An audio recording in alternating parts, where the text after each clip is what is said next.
Hello बच्चों, कैसे हैं आप। स्वागत है आपका डिपार्टमेंट ऑफ एजुकेशन की 20 अगस्त की वर्कशीट में, यानी कि 20 अगस्त की वर्कशीट में।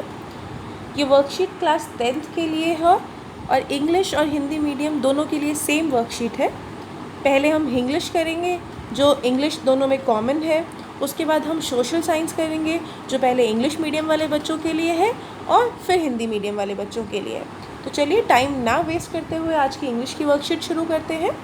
Faith is like Wi-Fi, it is invisible but it has the power to connect to you to what you need. आपको पता है ये लाइन हम 3 बार पढ़ चुके हैं, 3 वर्कशीट्स में सबसे ऊपर यही लाइन लिखी हुई थी। तो जो फेथ यानी कि जो विश्वास है वो वाईफाई की तरह होता है। दिखता तो है, हमें दिखता नहीं है, इनविजिबल है, लेकिन जो उसकी पावर है वो कनेक्ट, जो भी हमें चाहिए होता है उससे हमें जोड़ देती है, कनेक्ट कर देती है। Read the following extract carefully and answer the questions that follows. अब आपने लेंचो वाला चैप्टर पढ़ा है, लेटर टू गॉड। एक फार्मर होता है, उसकी क्रॉप ख़राब हो जाती है, उसके बाद ही decided to write a letter to God. उसके बाद पोस्ट ऑफिस में जो पोस्ट मास्टर होता है वो मदद करने का ट्राई करता है, वो उसको पैसे भिजवाता है। वही हम आगे करेंगे, आज का कॉम्प्रिहेंशन भी उसी के बेस पे, उसी के ऊपर है। Read the following extract carefully and answer the questions that follows. The hailstorm completely destroyed Lencho's crop, which made him very dejected and depressed. He wrote a letter to God. In the letter, he asked to send him 100 pesos to save him and his family. आपको पता है hailstone आया था, जिससे Lencho की जो पूरी की पूरी क्रॉप है, जो फसल है, वो ख़राब हो जाती है, जिससे लेंचो है वो क्या हो जाता है, डिप्रेस्ड हो जाता है, डिजेक्टेड फील करता है। वो डिसाइड करता है कि वो भगवान को एक लेटर लिखेगा। उस लेटर में वो भगवान से बोलता है कि भगवान मुझे 100 पिसोस वहाँ की करेंसीज़ रही होगी जहाँ वो रहते हैं, तो मुझे 100 पिसोस चाहिए सो दैट मैं अपनी फैमिली को और मुझे बचा पाऊँ। The post master who read the letter lauded this man who had unquestioned faith in God and decided to help him in terms of money. अब जो पोस्ट मास्टर था वो उस लेटर को पढ़ता है और उसको लेंचो के जो भगवान के ऊपर विश्वास था, उस विश्वास पे उसे बहुत खुशी होती है और वो डिसाइड करता है कि मैं इसकी मदद करूँगा। जो इसका विश्वास है भगवान के ऊपर, मैं उसे डगमगाने नहीं दूँगा। He asked the employees of post office and also his friends to give charity. However, they were able to collect only a little more than 50 pesos as requested by Lencho. The postmaster put the money in an envelope. It was addressed to Lencho. अब क्या किया गया, उसने सोचा कि भाई मैं उसकी मदद करूं। उसने सारे एम्प्लॉयज़ को बोला कि भाई देखो ऐसा ऐसा आया है और आप सबको मदद करनी चाहिए। उसने अपने दोस्तों को भी बोला कि आप दान करना चाहते हो, आप चैरिटी देना चाहते हो, चैरिटी करना चाहते हो तो आप भी आगे आओ, मदद करो। लेकिन इस सब के बावजूद वो बेचारा 50 पैसों इकट्ठे कर पाया, मतलब 50 पैसों से थोड़ा ज़्यादा, अराउंड 70 पैसों वो इकट्ठा कर पाया। और उसके बाद उसने उसको एनवेलप में डाला और बाहर लिख दिया लेंचो के लिए भगवान की तरफ से, ऐसे लिख दिया उसने। The following Sunday, Lencho came a bit earlier than usual to ask if there was a letter for him. अगले दिन मतलब संडे के बाद जब लेंचो आया तो वो जो टाइम था पोस्ट ऑफिस का उससे थोड़ा जल्दी आ गया। क्यों, ये पूछने के लिए कि भाई उसके नाम का कोई खत आया है, कोई लेटर आया है। It was the postman himself who handed a letter to him by the postmaster, experiencing the contentment of a man who has performed a good deed looking in front of his office. जो postman है अपने हाथ से उसको letter पकड़ाता है और postmaster थोड़ा दूर से एक्सपीरियंस करता है कि भाई वो खुशियाँ लगी ना, तुम किसी की मदद करो और उसके बाद तुम वो जो खुशी उसके चेहरे पे महसूस कर पाओ, फील कर पाओ, वो अलग ही चीज़ है, वो उसको देखता है। But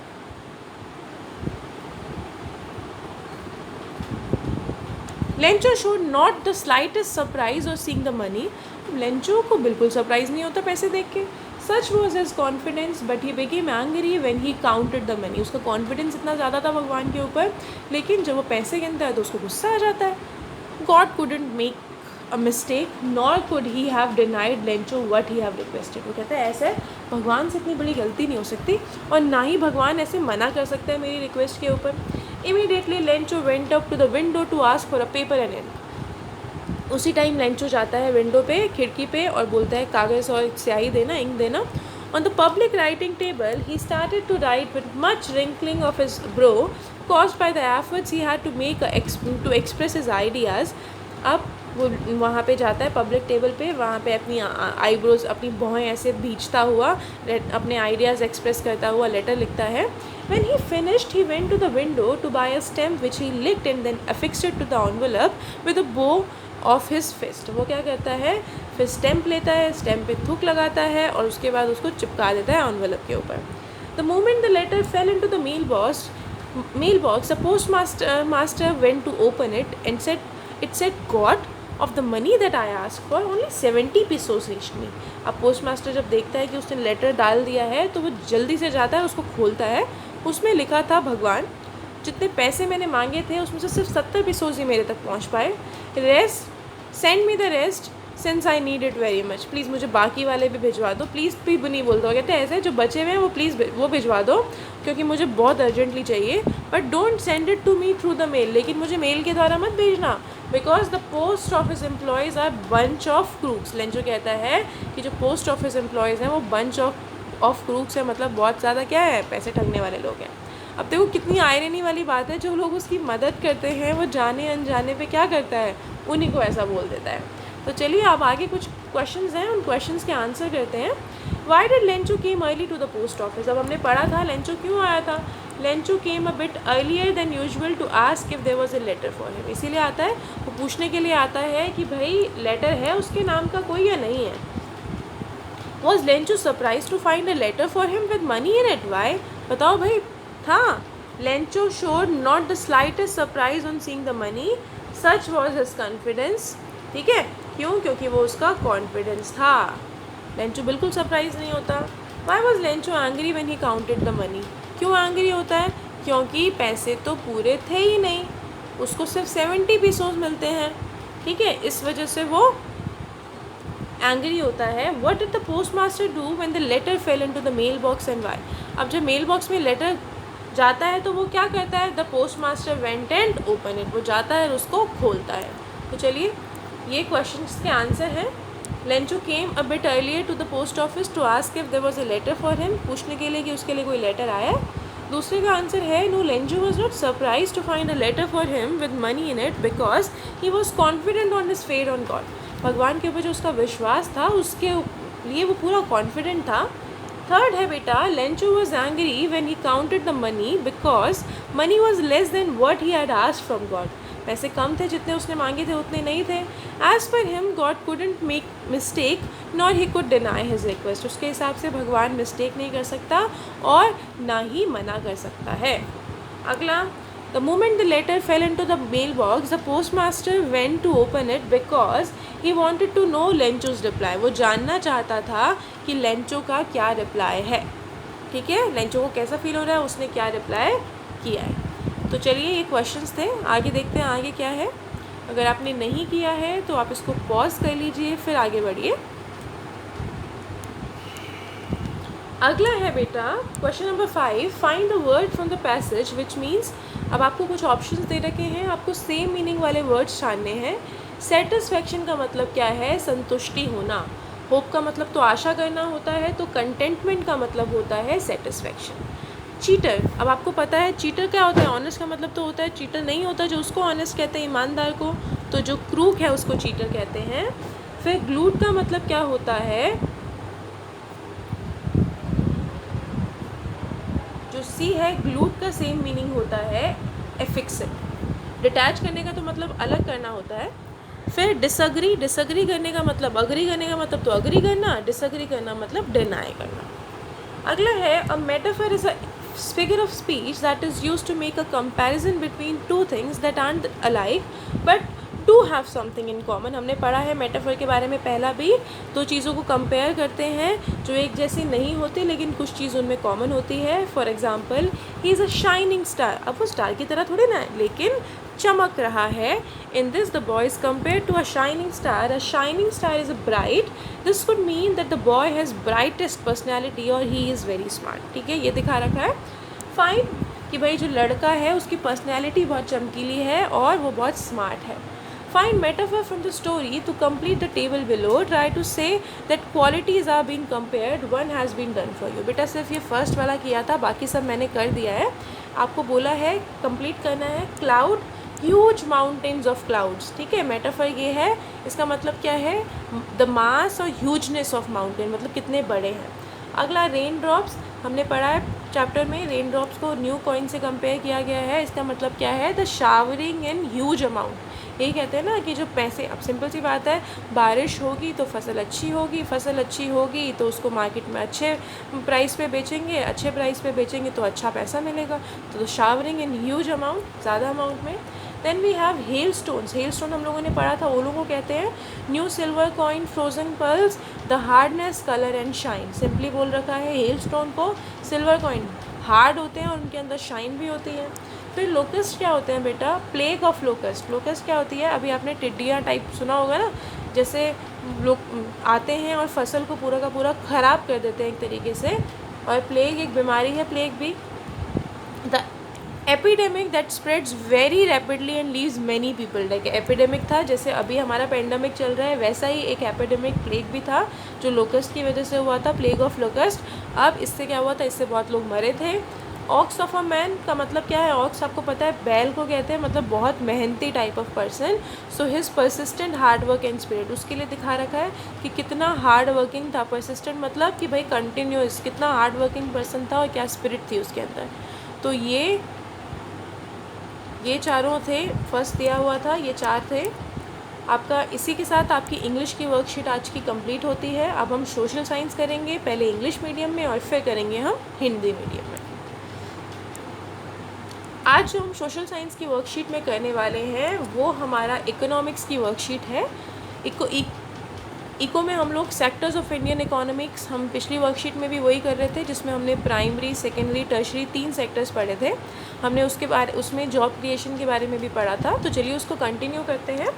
We have seen in the worksheet 19 that around half of the workers work in the private sector, whereas its contribution is very low. हमने पढ़ा था, याद होगा आपको, तो आधे मतलब 50% लोग हमारे प्राइमरी सेक्टर में काम करते हैं, लेकिन वहाँ से आउटपुट तो 15% ही आता है। तो इसका मतलब क्या है, वहाँ पे कौन सी बेरोज़गारी मिलती है, वहाँ पे अनएम्प्लॉयमेंट है, एक टाइप का अनएम्प्लॉयमेंट है, जो कि डिस्गाइज्ड अनएम्प्लॉयमेंट हम लोगों ने पढ़ा था कि भाई वो दिखता नहीं है लेकिन होता है। तो the contribution of secondary and tertiary sector is amounted 85% in the GDP, but they employ only half of the workers। वही चीज़ लिखी हुई है कि 85% GDP का वो कंट्रीब्यूट करते हैं, लेकिन रेस्ट 50% ही दिखाते हैं वो।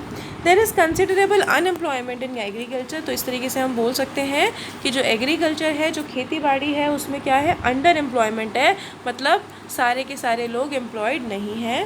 There are people who are not employed at all. Considering this situation there is a need to create more employment. अब ऐसे भी लोग हैं जिनको एम्प्लॉयमेंट नहीं मिला हुआ, और इस सिचुएशन को कंसीडर करते हुए हमारे क्या है, हमें और जॉब क्रिएशन की ज़रूरत है और एम्प्लॉयमेंट जनरेट करने की ज़रूरत है। अब हमारे पास है how to create more employment, हम किस तरीके से एम्प्लॉयमेंट को जनरेट कर सकते हैं। अब ऐसा नहीं कि सरकार कुछ नहीं कर रही, टाइम टू टाइम हम अलग अलग स्कीम्स बनाते हैं, अलग अलग पॉलिसीज़ बनाते हैं, उनके ऊपर काम भी होता है। ऐसी ही क्या थी, शॉर्ट टर्म और लॉन्ग टर्म के लिए लिखा हुआ है। शॉर्ट टर्म में क्या हुआ, जैसे एक मनरेगा, MG नरेगा भी बोलते हैं इसको, महात्मा गांधी नेशनल रूरल, आपको ध्यान होगा, रूरल गारंटी एक्ट था। इसके अंदर क्या बोला गया था, इसको 2005 में ये बनी थी बेटा, इम्प्लीमेंट 2005 में हुई थी। इसके अंदर बोला गया 100 डेज़ का हम गारंटीड एम्प्लॉयमेंट देंगे लोगों को, ठीक है। अनएम्प्लॉयमेंट अलाउंसेस जिसको नहीं मिला उसको बेरोज़गारी भत्ता यानी कि अनएम्प्लॉयमेंट अलाउंसेस दिया जाएगा, ठीक है। एम्प्लॉयमेंट एट द विलेज और at nearby village, employment या तो अपने गांव में मिलेगा या पास वाले गांव में मिलेगा। एंड 1/3 एम्प्लॉयमेंट रिजर्व था वुमेन के लिए। अगर मान लो 500 लोगों को दिया जा रहा है तो उसका 1/3 यानी कि 1/3 था औरतों के लिए रिजर्व। लॉन्ग टर्म में कैसे हम जॉब यानी कि एम्प्लॉयमेंट बना सकते हैं, क्रिएट कर सकते हैं, बाय प्रोवाइडिंग एग्रीकल्चर फैसिलिटीज़। लोगों को एग्रीकल्चर की फैसिलिटी प्रोवाइड करो। अब लोगों के पास लैंड होगा, इरिगेशन के लिए पानी होगा, अच्छे बीज होंगे, तो ऑब्वियसली काम करेंगे तो एम्प्लॉयमेंट तो होगा ही होगा ना। चीप एग्रीकल्चरल क्रेडिट, अब लोगों को सस्ते रेट ऑफ इंटरेस्ट पे क्या देना चाहिए, क्रेडिट उधारी देनी चाहिए, किसके लिए, एग्रीकल्चर के लिए, खेती बाड़ी के लिए। Setting up industries in semi rural area, जो हमारा सेमी रूरल एरिया है, गांव वाला एरिया है, पूरा गांव तर भी नहीं बट जो सेमी रूरल एरिया है वहाँ पे हम इंडस्ट्री लगा सकते हैं जिससे लोगों को एम्प्लॉयमेंट मिले। By opening more college and school and colleges, अगर स्कूल कॉलेज होंगे, लोग पढ़ेंगे तो जॉब तो मिलेगी ना, तो हम स्कूल कॉलेज खुलवा सकते हैं। उसके अलावा बाय ओपनिंग मोर हॉस्पिटल, और हॉस्पिटल खुले, वहाँ भी एम्प्लॉयमेंट मिलेगा लोगों को। तो चलिए हम लोगों ने पढ़ लिया कि किस तरीके से हम लॉन्ग टर्म में और शॉर्ट टर्म में एम्प्लॉयमेंट को जनरेट कर सकते हैं। अब हमारे पास कुछ क्वेश्चंस हैं, तो चलिए उनके आंसर्स करते हैं। Explain the features of Mahatma Gandhi national rural employment guarantee act 2005। MG NREGA के आपको फीचर्स बताने हैं कि क्या फीचर्स थे।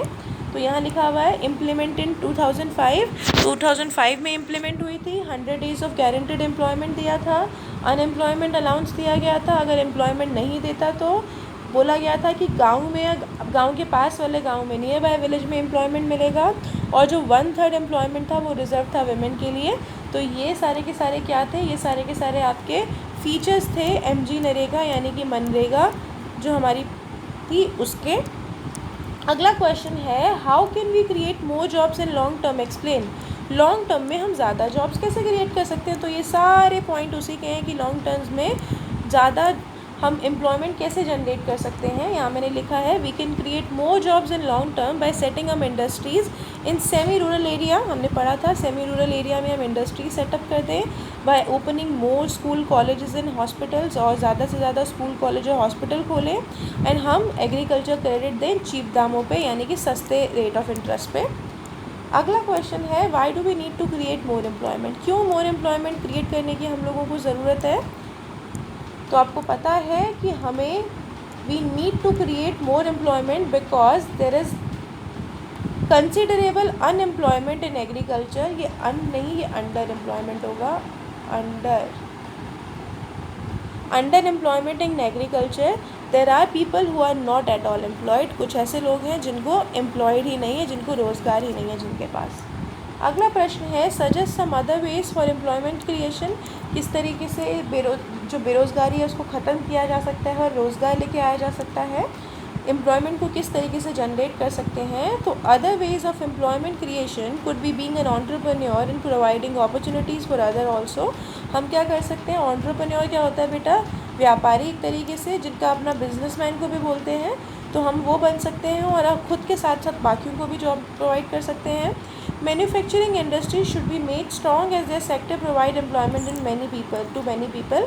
हम मैन्युफैक्चरिंग में क्या कर सकते हैं, उसको स्ट्रॉन्ग बना सकते हैं जिससे ज़्यादा से ज़्यादा लोगों को एम्प्लॉयमेंट मिल सके। तो इसी के साथ हमने इंग्लिश मीडियम की सोशल साइंस की वर्कशीट कंप्लीट कर ली है। अगर आप चाहते हैं तो आप हिंदी में भी सुन लीजिए, अदरवाइज़ आपने इंग्लिश हिंदी मीडियम दोनों के कर लिए तो ठीक है, यहीं पे ठीक होता है। हिंदी मीडियम वाले चलिए हम हिंदी मीडियम में SST की वर्कशीट करते हैं। वही टॉपिक है हमारे पास, भारतीय अर्थव्यवस्था के क्षेत्र। हम अर्थशास्त्र पढ़ रहे थे, अर्थशास्त्र में हमने अर्थव्यवस्था के 3 क्षेत्रों के बारे में पढ़ा था, प्राथमिक, द्वितीयक और तृतीयक। हमने पिछली वर्कशीट में जो हमारी वर्कशीट पहले आई थी सोशल साइंस की, उसमें हम 3 क्षेत्रों के बारे में ऑलरेडी पढ़ चुके हैं। आज की वर्कशीट उसी के आगे है, तो चलिए शुरू करते हैं। वर्कशीट 19 यानी कि 19 में हमने देखा कि देश के आधे से अधिक श्रमिक प्राथमिक क्षेत्र में काम करते हैं, जिनका सकल घरेलू उत्पाद में योगदान काफ़ी कम यानी कि 15% है। द्वितीयक एवं तृतीयक क्षेत्र का सकल घरेलू उत्पाद में योगदान लगभग 85% है, परंतु ये क्षेत्र आधे लोगों को ही रोज़गार प्रदान करते हैं। कृषि क्षेत्र में अल्प बेरोजगारी की गंभीर स्थिति बनी हुई है। कुछ लोग ऐसे हैं जिन्हें बिल्कुल रोज़गार नहीं मिलता। ऐसी स्थिति को देखते हुए हमें देश में अधिक से अधिक रोज़गार सृजित करने की आवश्यकता है। ठीक है, तो आपको पता है कि भाई हमारे एग्रीकल्चर में, हमारी कृषि में बहुत सारे लोग लगे हुए हैं, लेकिन वहाँ से जो हमें GDP का योगदान है वो बहुत कम है। इसका मतलब क्या है कि वहाँ पे छिपी हुई बेरोज़गारी निहित है। मतलब लोग तो हैं लेकिन लोग काम तो कर रहे हैं, लेकिन वो छिपी हुई बेरोज़गारी है। हमने पढ़ा था जहाँ 5 लोग काम कर सकते हैं वहाँ 10 लोग काम कर रहे हैं। तो अतिरिक्त अब इस तरीके से बोला है, तो हमें क्या करना चाहिए, हमें रोज़गार के नए अवसर प्रदान करने चाहिए, सृजन करने चाहिए। तो किस तरीके से हम कर सकते हैं, चलिए उसके बारे में पढ़ते हैं। छोटी अवधि के लिए, कम टाइम के लिए महात्मा गांधी राष्ट्रीय रोजगार योजना 2005 जैसी योजनाएं हम और बना सकते हैं।